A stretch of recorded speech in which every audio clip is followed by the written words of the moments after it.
민원 사주를 제보하셨군요. 용기가 필요했을 것 같습니다. 예, 저도 월급을 받는 직장인이다 보니까 좀 용기가 필요했습니다. 네. 관련 인터뷰 내용을 좀 보니까 인간적인 고민이나 가족에 대한 생각이 없었다면 거짓말일 거다. 비리를 폭로한다고 하더라도 영화처럼 모든 게 해결되고 해피엔딩이 되는 것도 아니지 않나라는 말씀을 하셨군요. 지금도 해피엔딩으로 끝나지 않을 거라고 하는 불안감이 크십니까? 네, 현재 어떤 조사하는 진척이 없고 경찰의 수사와 압수수색은 계속 진행 중이기 때문에 희망적인 상황은 아니라고 생각합니다. 네, 청부 민원 사주 의혹을 받고 있는 류일임 방심위원장에 대한 조사와 수사는 제대로 이루어지지 않고 있는 반면에 공익신고자를 색출하기 위한 압수수색이 2차례 실시되는 등 압박이 계속되고 있기 때문인 거죠? 네, 맞습니다. 네, 최근에도 압수수색이 진행되지 않았습니까? 압수수색의 그 정도에 대해서 어떻게 평가하십니까? 굉장히 지나쳤다라고 하는 그런 목소리들도 좀 나오는 것 같습니다. 어땠습니까? 9월 10일에 제가 아침에 6시 30분에 집에서 출근을 하는데 6시 30분에 현관문을 열고 한 발자국 나가자마자 수사관 4명이 저를 붙잡고 저에 대한 신체 압수수색을 시작했습니다. 저는 수사관들에게 추후에 물어봤는데요. 제가 출근하는 시간을 며칠 동안 지켜봤다고 하고 당일 6시부터 제가 문을 열고 나오기를 기다렸다고 합니다.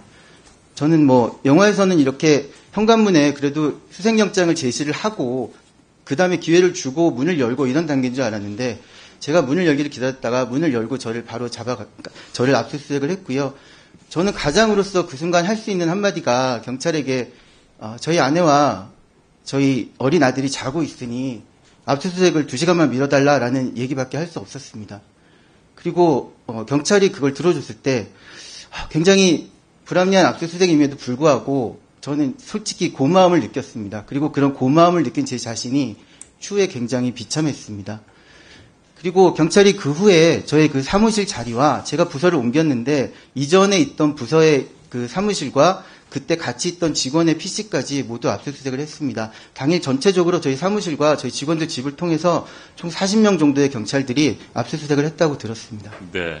이 같은 상황에서 눈을 감는 것은 옳지 않다고 생각해서 제보에 나서게 됐다라는 말씀도 하셨군요. 본인 스스로를 공익제보자, 공익신고자라고 생각하시는 거죠? 네, 그렇습니다. 부패방지법과 공익신고자 보호법 상에 공직자는 부패나 비리 행위를 보게 되면 신고를 하도록 규정하고 있습니다. 제가 할 수 있거나 제가 선택해야 되는 상황이 아니라 의무적으로 법에 따라 하도록 되어 있습니다. 그래서 저는 법에 따른 의무를 수행했을 뿐입니다. 네, 그래서 공익제보를 했던 것이고 그렇다고 한다면 국민권익위원회가 그런 공익제보자를 보호해야 되는 것이 마땅한 거 아니겠습니까? 그렇습니다. 네, 그런데 보호를 받았습니까? 보호 조치나 이런 것들에 있어서 실질적으로 도움을 받지 못했습니다. 네, 국민권익위원회 그러면 보호 조치 신청을 했습니까? 보호 조치 신청은 연말에 했습니다. 네, 좋습니다. 홍영철 국민권익위원회 신고자 보호과장 질문 드리겠습니다. 앞으로 나오십시오. 네, 앞서 탁동삼 연구원께서 보호 조치 신청을 했다고 했습니다. 보호하셨습니까? 예, 지금 신고자가 들어온 거는 이제 책임 감면 신청입니다. 책임 감면 신청은 이제 그 기관에서 징계나 행정 처분이 있을 때 저희 권익위원회가 그 신청을 요구를 할 수 있는 건데요. 지금 이제 그 방심위에서 특별히 징계나 행정 처분이 이루어진 게 없기 때문에 저희 위원회에서 조사하고 지금 이런 거는 했지만 아직까지 어떤 액션이나 보호 조치를 취할 수 없는 상태입니다. 네, 경찰에서 2차례나 압수수색을 했고 방금 탁동삼 연구위원이 증언을 한 것처럼 굉장히 무리하게 과다한 압수수색이 이루어졌습니다. 이런 것들 통해서 또 지금 방송통신심의위원회에서 자체 감사를 진행하는 것들 모든 것들이 경찰과 감사원의 조사, 국민권익위원회 조치 자체가 공익제보자들에게 압박이 되고 힘든 상황을 만들고 있다고 생각하지 않습니까? 그런 상황에서 국민권익위원회가 공익제보자들을 보호해야 되는 조치를 취해야 되는 거 아니겠습니까? 근데 이제 그 신고자분들께서 들어오신 것이 책임 감면 요청이기 때문에 저희가 이제 그 책임 감면에 대해서는 그 어떤 액션이 있어야 책임 감면을 요구하는 것들은 결국은 이제 징계를 받거나 어떤 처분이 있어야 저희가 법에 따라서 그걸 요구할 수 있습니다.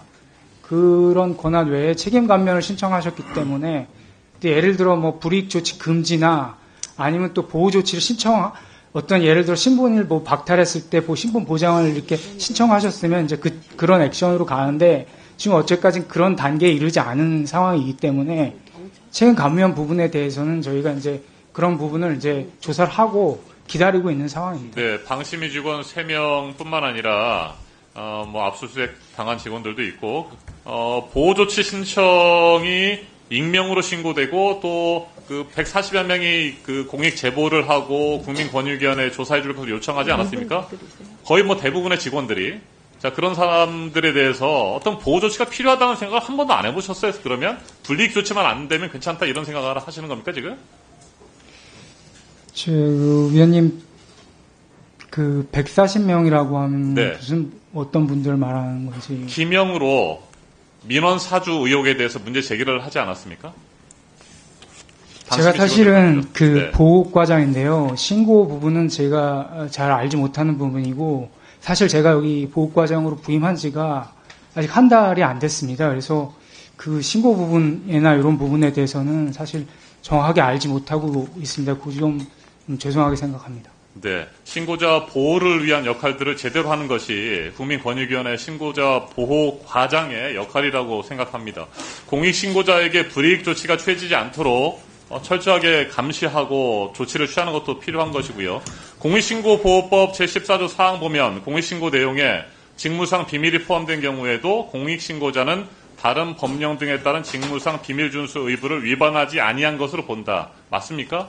예, 그렇습니다. 네. 이런 경우에 지금 방심위 상황도 마찬가지인 거죠? 지금 맞는 거죠? 어떻습니까? 그 사항은 제가 명확하게 말씀드리기가 좀 어려울 것 같습니다. 그 조항하고 매치가 되는지는 좀 검토를 해봐야 될 것 같습니다. 공익신고자에게 불이익 조치라면 어떤 처벌이 이루어지게 됩니까?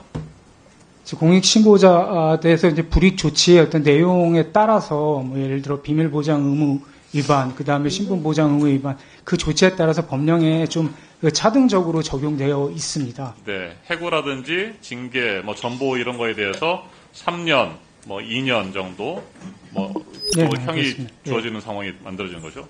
알겠습니다. 계속해서 추가 질문하겠습니다. 이상입니다.